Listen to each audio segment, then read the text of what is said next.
नमस्कार विद्यार्थी मित्रांनो, राज्यसेवा प्रिलिम बूस्टर सिरीजमध्ये तुम्हा सर्वांचं स्वागत आहे। आपण बघणार आहोत पॉलिटीचा अभ्यास करताना काय गोष्टी आपल्याला लक्षात ठेवायच्या आहेत। 15 प्रश्न जे आहेत 2024च्या पूर्वपरीक्षेत विचारलेले आहेत। या 15 प्रश्नांचा जर स्प्लिट आपण बघितला तर त्याच्यामध्ये जे प्रश्न विचारलेले आहेत त्याच्यामध्ये आर्टिकल जे आहेत वेगवेगळी जी कलमं असतात त्याच्यावर 3 प्रश्न जवळपास तुम्हाला जे आहे याच्यामध्ये विचारलेले आहेत बघा। त्याचबरोबरच्या महत्त्वाच्या घटना दुरुस्त्या आहेत त्याच्यावर प्रश्न आहे। एका प्रश्नामध्ये जवळपास 4 घटना दुरुस्त्या टाकलेल्या आहेत आणि एक प्रश्न जो आहे तो सिंगल घटना दुरुस्तीचा आहे। सो घटना दुरुस्ती किंवा अमेंडमेंट जे आहेत तर ते आपण बघितलं पाहिजे। सो इम्पॉर्टंट अमेंडमेंट जे आहेत त्याच्यात 2 प्रश्न गेलेले आहेत। मग अभ्यास करताना जे आहे आता कालच एका विद्यार्थ्याने विचारलं होतं की सर लक्ष्मीकांत कसं वाचू, पॉलिटी कसं करू, तर मग त्या केसमध्ये समजून घ्या की तुम्ही ज्या परीक्षेला सामोरं जात आहे त्याच्यात काय विचारलं जातं। त्याच्यानंतर जे आहे 2 केसेस यांनी विचारलेले आहेत बघा।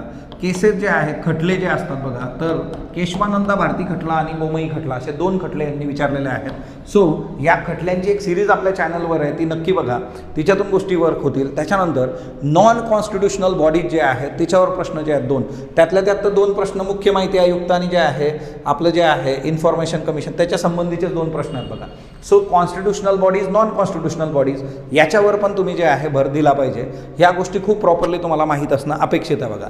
त्यातल्या त्यात एक रुटीन असतो बघा। आता इथं जे आहे इथं तुम्हाला कॅगचं कलम विचारलेला आहे किंवा हा जो आहे मुख्य माहिती आयुक्तांच्या शिफारशीची समिती विचारलेली आहे। सो हे रुटीन आहे की कोण कुणाची नियुक्ती करतं। आता निवडणूक आयोगासंबंधीची जी आहे नियुक्तीची समिती त्याच्यावर सध्या जे चर्चा सुरू आहे तर ते विचारलं जाऊ शकतं। किंवा इथं तुम्ही जर बघितलं तर केशवानंदा भारती खटला आपल्याला विचारलेला आहे। आकस्मिक निधी जे आहे कोणाच्या अधिकारात ठेवलेला आहे, तसा हा प्रश्न कसा आहे की आपण आलात आम्ही आपले आभारी आहोत त्या टाईपचा हा प्रश्न आहे बघा। सो साधे सोपे प्रश्न जे आहेत त्यांनी डील केलेले आहेत। काही प्रश्न जे आहेत ते खूप सिंपल असतात, हे चुकता कामा नये।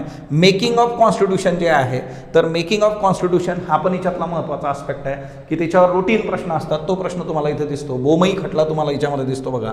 त्याचबरोबर जे आहे घटना दुरुस्ती 10वी 11वी 15वी 22वी घटना दुरुस्त्या ज्या आहेत ओके, केंद्रीय माहिती आयोगात किती आयुक्त असतात वगैरे जे आहे। त्याच्यानंतर नागरिकत्व जे आहे म्हणजे तुम्ही जो आहे सुरुवातीचा जो पार्ट आहे बघा प्रिएम्बल असेल, सेक्युलरिझमवर एक प्रश्न आहे। So fundamental right, fundamental duties, DPSP हे नीट करा, तुम्हाला त्याचं बेनिफिट होईल। इथं जे आहे निवडणूक व्यवस्थेचे कलम विचारलेले आहेत। सो धर्मनिरपेक्षता कन्सेप्ट आहे बघा। इथं परत जे आहे फंडामेंटल जे आहे आपलं अमेंडमेंट्स विचारलेले आहेत। पहिली लोकसभा आणि थोडंसं जे आहे बुकच्या बाहेर पण हे जाऊ शकतं, जसे इथं काही जे आहेत महत्त्वाचे डिटेल्स आहेत की जे सगळे पुस्तकात भेटतील असं नाही। आणि इकडं परत जे आहे कॉन्स्टिट्युशनल नॉन कॉन्स्टिट्युशनल जे आहेत तर त्या बॉडीज। सो पॉलिटीचा अभ्यास करताना ह्या गोष्टी जरा समोर घ्या आणि त्याच्यानुसार जे आहे तुम्ही अभ्यास करा। धन्यवाद।